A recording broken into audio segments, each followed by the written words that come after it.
आज का विषय है कि एक ही आत्मा है तो सब में समान कैसे। आज इसी विषय पर विचार किया जाए। अगर एक आत्मा है तो इस पर हम विचार करें, वास्तविकता में आत्मा एक ही है कि अनेक। संतों का क्या विचार है, क्योंकि एक मत से कोई निर्णय नहीं लिया जाता। सर्वसम्मत से जब पास किया जाता है तब यथार्थ की मान होती है। तो एक कैसे?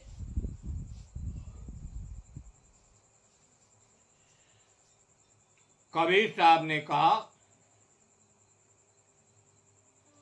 कि एक पुरुष एक है, नारी ताती रची खान बहुत। उन्होंने कहा एक पुरुष है और एक नारी है।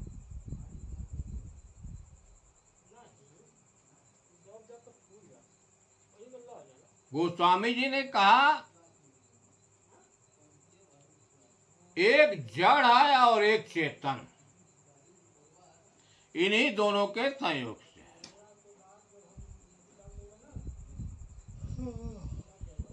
भगवान कृष्ण ने कहा कि एक क्षेत्र और एक क्षेत्र के संयोग से है। कोई लोग कहते हैं ब्रह्म माया के संयोग से।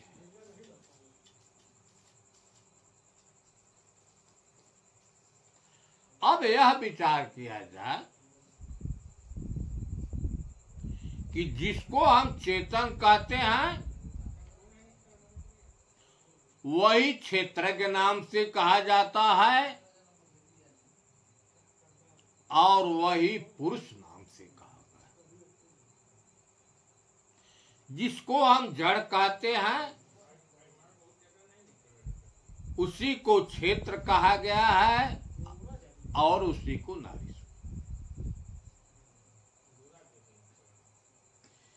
यह जो 5 तत्व हैं, आकाश, वायु, अग्नि, जल और पृथ्वी,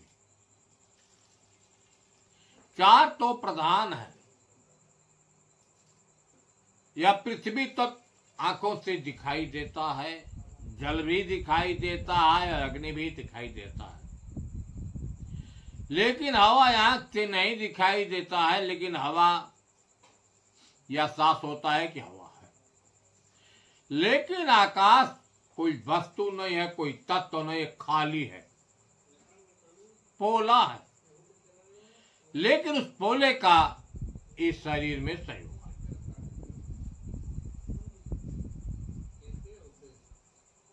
और एक है चेतन, जिसकी चेतना से यह शरीर चेतन है।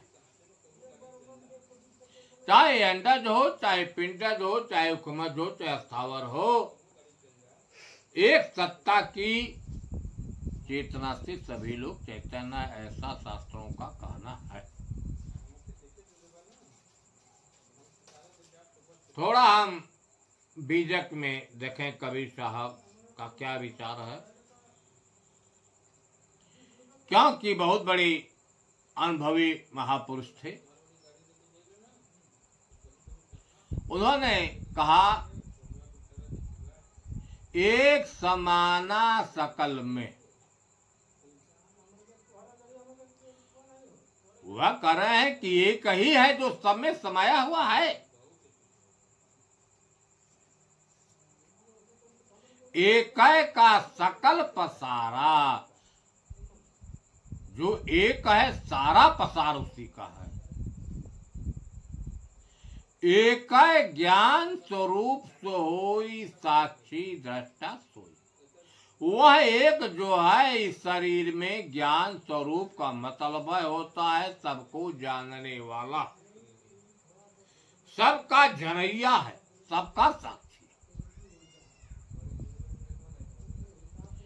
दूसर की साक्षी कह रही है कि एक ही ते अनंत अनंत और अनंत एक होए आया। परिचय भया जो एक से तो एक ही माही समाया। यह भी साखी कह रही है कि एक ही ते अनंत अनंत, जो हर घट में अलग अलग प्रतीत हो रही है, अनुभूति हो रही है, वह एक ही है। चेतन की स्थिति जो एक शरीर में है वही सभी शरीरों में है, ऐसा अनुभव करके देखा गया है।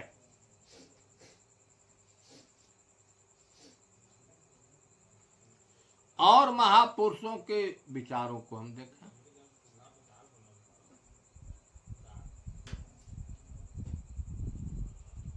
यजुर्वेद के ईशावास्य में वर्णन है कि ईशावास्यम इदम सर्वम, जो एक ईश है सब में उसी का ही वास है। वही ईशा उपनिषद का वर्णन है। तदंतरश्च सर्वस्य तदुसर्वस्य बाह्यतः, वह एक ही परमात्मा सबके भीतर भी है और बाहर भी है।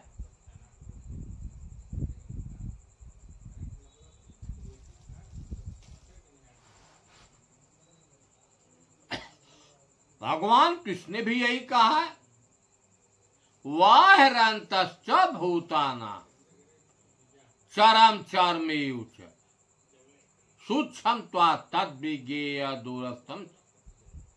एक ही परमात्मा तत्व है, एक ही ब्रह्म है, एक ही राम है, एक ही हरि है, एक के ही अनेक नाम। वही एक जो है सभी भूतों की बाहर और भीतर है, ऐसा महापुरुषों का कहना। नानक जी ने कहा कि जोई भीतर सोई बाहर जानो, यही गुरु ज्ञान बताई। जो एक सत्ता है वही सर्वव्यापक होते हुए सबके अंदर है।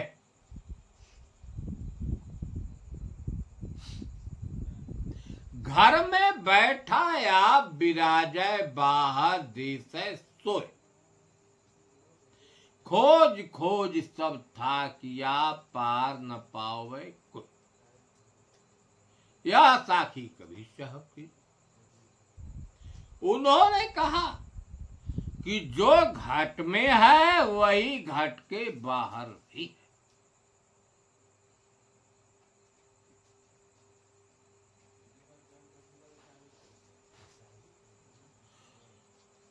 और तमाम प्रमाण देखें, बाहर भीतर एक रस ज्यों चेतन भरपूर। कहा कि जो चेतन है भरपूर सारे ब्रह्मांड में है, बाहर भीतर एक रस ज्यों चेतन भरपूर। हर घट में वही है जो सर्वव्यापक है। विभु नभ सम सो ब्रह्म है, नहीं नियरे नहीं दो। जैसे आकाश सर्वव्यापक है उसी प्रकार वह ब्रह्म भी सर्वव्यापक है। लेकिन एक बात उन्होंने कहा कि नहीं नियरे नहीं दूर। वह नियरे भी नहीं है, दूर भी नहीं है। नियरे का मतलब सटा हुआ, दूर का मतलब मुझसे दूर, लेकिन है। अर्थात वह परमात्मा स्वयं इस शरीर में है। उसी के प्रकाश से यह मंतःकरण यानी मन चित्त बुद्धि अहंकार और यह सारा शरीर प्रकाशित है। इसलिए कहा कि वह दूर और नजदीक से रहित है, वह स्वयं है, वह स्वयं इस शरीर में सबका जनैया है, सबका साक्षी है। अनेक प्रमाण देखें कबीर साहब का कि आप ही देवा, एक सत्ता है, चाहे हम उसको ब्रह्म मान लें, चाहे सत्य कह लें, चाहे परमात्मा कह लें, चाहे राम, चाहे हरि, चाहे टकसार, चाहे अनेक नामों से एक का ही वर्णन है, तो उसी का वर्णन है कि आप ही देवा आप ही पाते। वह परमात्मा तत्व देवता में भी है, पत्ते में भी है। आप ही कुल आप ही सब जाति। इस जगत में चाहे अंडज हो, चाहे पिंडज हो, चाहे स्थावर हो, चाहे उखमज हो, सब में वही है। सार्वभौत सर्वत्र निवासी, वही सभी भूतों में है और वही सर्वत्र सर्वव्यापक है। आप ही खसम आप सुखवासी। खसम का मतलब स्वामी भी वही है। अगर सुख का वास है तो उसी में है, लेकिन सुख दुख का संबंध प्रकृति से है, उस परमात्मा से आनंद का संबंध, वह आनंदमय है। कहियत मोहि भेला युग चारे, काके आगे कहूं पुकारी।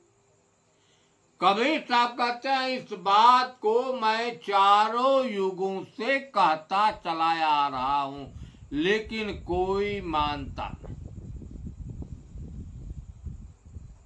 अब कबीर साहब तो अब 500 550 वर्ष के पहले थे, जिसको हम कलयुग कहते हैं, कलयुग में है, लेकिन लेख कह रहा है कि चारों युगों से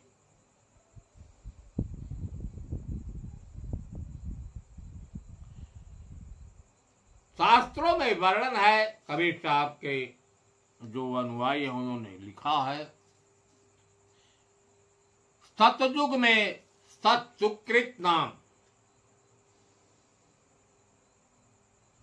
त्रेता में मुनिंदर नाम, द्वापर में करुणामय नाम और कलयुग में कबीर नाम। एक ही संत बार बार चारों युग में थे। इसके चलते उन्होंने कहा कि इस बात को मैं चारों युगों में, सतयुग में भी कहा लोग नहीं माने, त्रेता में भी मैं कहा लोग नहीं माने, द्वापर में भी कहा और आज कलयुग में भी मैं कह रहा हूं, लेकिन सभी लोग कुछ लोग मान रहे हैं, ऐसी बात नहीं कि नहीं मानते, लेकिन जितना मानना चाहिए लोग नहीं मान। काके आगे कहूं पुकारी, अब किससे कहूं? साचा कोई न मानही, झूठाई के संग जाए। मैं बार बार कह रहा हूं, कबीर साहब ने कहा कि इस घट में परमात्मा ही है, जो सर्वव्यापक है वही इस घट में है, कोई दूसरा नहीं है। लेकिन उसका यथार्थ बोध न होने के कारण कोई लोग स्वर्ग में खोजते हैं, कोई वैकुंठ में, कोई सतलोक में खोजते हैं। कबीर साहब ने बार बार कहा है कि घट ही में सूझत नहीं लानत ऐसे जिन, तुलसी ये संसार को भयो मोतिया बिन। और स्वामी जी ने भी कहा है, सब घट मेरो साइया सोनी से जन कोई, बलिहारी वा घट का कि जा घट पर घट हो। उन्होंने कहा जितने घट हैं सब में एक चेतन एक आत्मा ही है। सब घट मेरो साइया, अर्थात मेरे शरीर में है जो चेतन तत्व है, परमात्मा तत्व वही सब में है,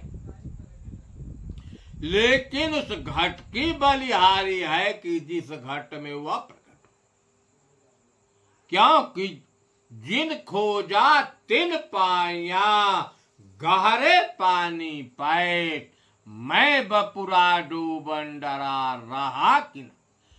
जो लोग खोजे, जानना चाहे, प्रयास किए, वे जाने। जो लोग नहीं जानने का प्रयास किए, नहीं परिश्रम किए, वे लोग नहीं जाने। कहियत मोहि भेल युग चारे, काके आगे कहूं पुकारे, साचा कोई न मानई, झूठई के संग जाय, झूठई झूठा मिल रहा हम कखे खा। आपने देखा साचा कोई न मान। साच क्या है? जिसको सत्य नाम से कहते हैं। अगर सत्य है तो एक आत्मा ही सत्य है। कहीं उसको राम से शब्द से कहा गया है, कहीं ब्रह्म, कहीं हरि, कहीं चेतन, कहीं परमात्मा, कहीं टकसार, कहीं सारसब, कहीं पारस, एक ही कहने वही सत्य है। इसके बाद जितने धन है, दौलत है, पूंजी है, पसार है, स्वर्ग है, वैकुंठ है, सब मिथ्या, सब प्रकृति है, सब माया। आज सारी दुनिया इसी प्रकृति पर टूट रही है। जो इसमें स्थित चेतन है उसको नहीं जानते। कोई लोग मंदिर में जाते हैं, कोई मस्जिद में जाते हैं, कोई गुरुद्वारा में जाते हैं, लेकिन कबीर साहब ने बार बार कहा कि वह परमात्मा तेरे घट में है। अरे मोको कहां ढूंढो रे बंदे, मैं तो तेरे पास में, ना मैं मंदिर, ना मैं मस्जिद, ना मैं चूड़ी गणास में। काहे कबीर सुनो भी असंतो, हर श्वासों की श्वास में, अर्थात जितने घट है श्वासा चल रहे हैं, सब उसी परमात्मा की चेतना से श्वासा। ढड्ढा ढूंढत है कतयाना, ज्ञान 34 कि ढड्ढा ढूंढत है कतयाना, अरे हीड़त ढूंढत जात पराना, कोटि सुमेर ढूंढ फिर आवे, जो गढ़ गढ़ा गढ़ई सुप। कहा जो इसने गढ़ को गढ़ा है उसकी अनुभूति गढ़ में ही होगी, शरीर में ही होगी। चाहे तुम करोड़ों सुमेरे ऊपर उस पर जाकर खोजो, कहीं उसकी अनुभूति नहीं होगी। अनुभूति होगी तो केवल एक घट में ही होगी। छाया ही छत्रपति पासा, छक न रहत मेट सब आसा, मैं तो ही छिण छिण समझावा, कि खसम छोड़ कहे आप बतावा। ज्ञान 34 का छाया छत्रपति पासा। छत्रपति मतलब जो सभी लोगों का मालिक है, सृजन करने वाला है, वही तेरे घट में है। छक न रहत मेट सब आसा, सभी आशाओं कर मेट कर तुम क्यों नहीं शांत होते? मैं तो छेड़ समझावा।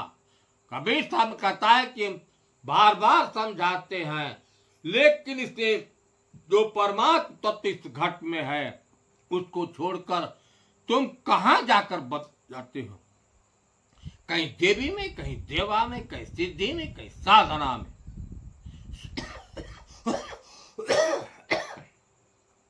जितने शरीरें हैं सब प्रकृति की हैं, सब में एक ही परमात्मा है। आपने देखा कि सभी महापुरुषों का यही कहना है कि एक परमात्मा ही है, वह सर्वव्यापक है और सब में है। अब कैसे मान लिया जाए कि वह सब में है? थोड़ा प्रमाण में देखें। सृष्टि को किसी ने नहीं देखा है अपनी आंखों से। सबकी उत्पत्ति इस सृष्टि के बाद हुई है, जिसके अनुभव में जो आया वह प्रमाण है कबीर साहब का कि एक निरंतर अंतर नाही, ज्यों घट जल सस्य झाई हो, एक समान कोई समुझत नाही, जरा मरण भ्रम जाहि हो। एक निरंतर, एक ही निरंतर है। निरंतर माने हमेशा, उसमें कोई अंतर नहीं हुआ। जो एक परमात्मा तत्व है उसमें कोई अंतर नहीं हुआ। अंतर होती है तो प्रकृति में। कैसे अंतर नहीं है? तो प्रमाण बताए। ज्यों घट जल सस्य छाई, जैसे आकाश में चंद्रमा उदय है, चंद्रमा एक ही है, लेकिन जितने जल से पात्र भरे हो, चाहे करोड़ों हो, लेकिन हर जल पात्र में चंद्रमा का प्रतिबिंब दिखाई देता है, जबकि एक ही चंद्रमा है। उसी प्रकार एक परमात्मा तत्व है, वह हर घट में है, प्रतिबिंबित होता है। अब दूसरे उपाय देखें। यह भी कबीर साहब का लेख है, अनुराग सागर में इसका वर्णन, कबीर साहब और धर्मदास के बीच का वर्णन है। शब्द सूरत का खेल है, सतगुरु मिले लखावई, अब बूंद सिंधु का मेल मिले तो दूजा को कहे। शब्द सूरत का खेल, क्यों कि सूरत जो है शब्दों के सहारे पर जाती है।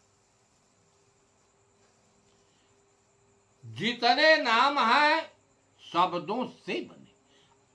हम वाराणसी नाम लेते हैं,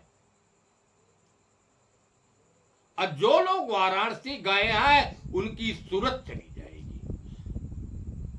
हम शब्दों के जरिए वाराणसी कहे तब सूरत गई, और शब्द का प्रयोग नहीं करते तो बिल्कुल नहीं जाते। शब्द बिना श्रुतियां धरी, कहो कहां को जाए, द्वार न पावे शब्द बिन फिर भटका। अर्थात किसी को जानने के लिए, समझने के लिए शब्दों का ही प्रयोग किया जाता है। शब्दों के जरिए हम किसी को जना सकते हैं, बता सकते हैं। शास्त्रों में शब्दों का ही प्रयोग होता है। हम आप जो वाणी से बोलते हैं, शब्द ही बोलते हैं। आगे बताए। बूंद सिंधु का मेल मिले तो दूजा को कहे। कहे बूंद और सिंधु का मेल है। अगर बूंद और सिंधु मिल गए तो कोई दूजा नहीं। अब देखते हैं सिंधु क्या है। बहुत बूंदों का समूह ही सिंधु है, समुद्र है। आकाश से बूंदें ही गिरती हैं, अब बहुत से बूंदें जब इकट्ठा हो जाती हैं तब वह समुद्र नाम से कहा जाता है। अब बूंद नहीं कहा जाता, अब वह हो गया समुद्र। समुद्र जो है बहुत से बूंदों का ही समूह है। लेकिन किसी कारण से जब समुद्र में तरंगें उत्पन्न हो जाती हैं हवा के चलते किसी कारण से, तो वही समुद्र जो है तरंग के चलते फिर बूंद रूप में हो जाता है, समुद्र से दूर जाकर हट जाता है और उसका संबंध कीच मिट्टी से हो गया, विकार पकड़ लिया, कीचड़ हो गया। क्योंकि वही बूंद जो है जब समुद्र से अलग हो गया, पृथ्वी पर गया तो मिट्टी से संपर्क हो गया, विकारों से संपर्क हो गया। वह तब तक रहता है मिट्टी के साथ जब तक कि ऊर्जा माने गर्मी, चाहे सूर्य की गर्मी हो चाहे कहीं से गर्मी मिलती है, तो वह बूंद जो है मिट्टी को छोड़कर वाष्पन की रूप से फिर अपने मूल तत्व में चली जाती है। उसी प्रकार यह परमात्मा तत्व जो है बहुत से चेतन का समूह ही है, जिसको अखंड अनंत अछेद अभेद सृष्टि रचना के चलते वही एक ही बूंद के समान अगणित रूपों में हो गई और उसका संबंध जो है माया के साथ हो गया। माया के साथ संबंध होने के कारण वह जन्म मरण के प्रवाह में है। वह जन्म मरण के प्रवाह से तभी छूटेगा जब उसको ज्ञान रूपी अग्नि लगेगी और जो विकार है विकारों को छोड़ देगी, तब वह अपने मूल तत्व में चली जाएगी। साहे बंदगी, साहे बंदगी, साहे बंदगी।